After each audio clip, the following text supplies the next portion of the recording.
I'm Caitlin. And I'm Katrina. And today we're going to talk about the psychology behind anesthesia and hydrocodone. Basically, I just got knee surgery on May 10th, and so they use anesthesia and hydrocodone, not because I'm an addict, because I just got surgery. So we're going to explain. So yeah, let's get going. Wait. Get out! Why? And today we're going to talk about how Anesthesia anesthesia hits you differently. According to different people, the anesthesia will evoke different emotions and reactions. So we're going to show you different types of reactions. Oh, and we're going to show you an example of how people handle anesthesia. So there's me, how I really experienced it, but then we're going to act out how other people handle it. Yes, sir. All right, let's get going. See ya! I'm doing my psych final project on the psychology of surgery. We're giving you first and How do you feel? Kind of panicked. Panicky? She's so nice. Oh, good. She's really short, but she's so nice. My anesthesiologist. That's good. Maybe I'll do that. That's what you're gonna say. Maybe I'll do anesthesiologist. That'd be really cool. Okay, so not orthopedic surgeon anymore. I'm glad my cough wasn't an issue. Orthopedic surgeons have better hours than anesthesiologists. So I'm awake. I'm not hoping. I hate everything! Why am I here? So, the definition of anesthesia is the insensitivity to pain. So, in regards to surgical operations, anesthesia is induced artificially through gases or injections prior to surgery. So with anesthesia, dosing is based upon a patient's health profile, age, and weight.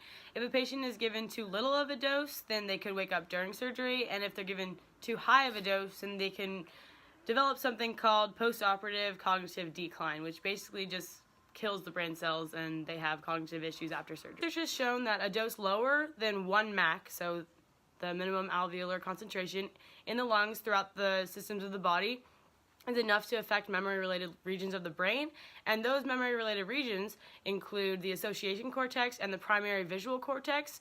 If you remember from the biopsych unit, the association cortex translates information from our surroundings so that we can have more complex representations in our brain. So, anesthesia increases cerebral blood flow, which in turn increases oxygenated blood in the brain. And a study from the 2007 journal Anesthesia and Analgesia speculates this is the cause of memory loss when patients go under. However, if the dose of anesthesia is too high, then there will be too much cerebral blood flow in the brain and neural tissues may be damaged, and this may cause post-operative cognitive decline. Caitlin, I'm seeing stars. So, Hi! that was anesthesia. And now we're going to talk about hydrocodone. Cool. Let's just talk about pain in general in regards to the field of psychology. So according to the gate control theory of pain, the experience of pain depends on the complex interplay between both the central nervous system and the peripheral nervous system. As we know from the biopsych unit, each system processes pain signals in a different way. I'm out of surgery now. I feel okay. Very emotional. Very happy. They gave me Percocet in the hospital. This is what my knee looks like. I have to keep it straight. But I'm good. Very good. Upon injury, pain messages originate in nerves associated with damaged tissue and then flow along the peripheral nerves, then to the spinal cord, and then on up into the brain.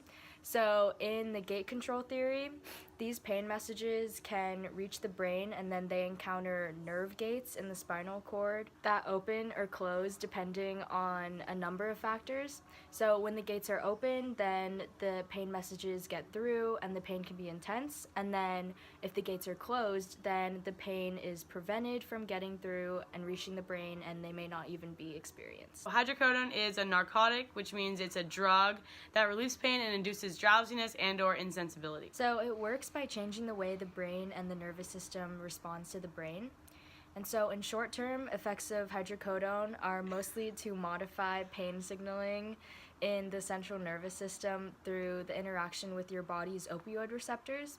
And so as it is a pain reliever, hydrocodone does not work to decrease the source of the pain, but rather to change the user's perception of the pain, which relates again to the gate control theory mentioned before. Say.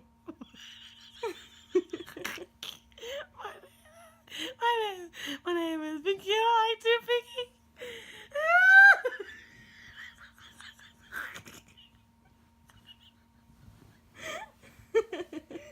Oh my God. As we know, dopamine is embedded in the brain's reward circuitry, so dopamine is a neurotransmitter that creates a euphoric feeling for the patient.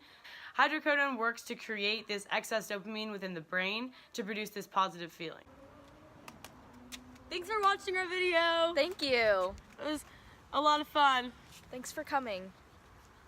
Go, horn frogs. Yeah, that's good.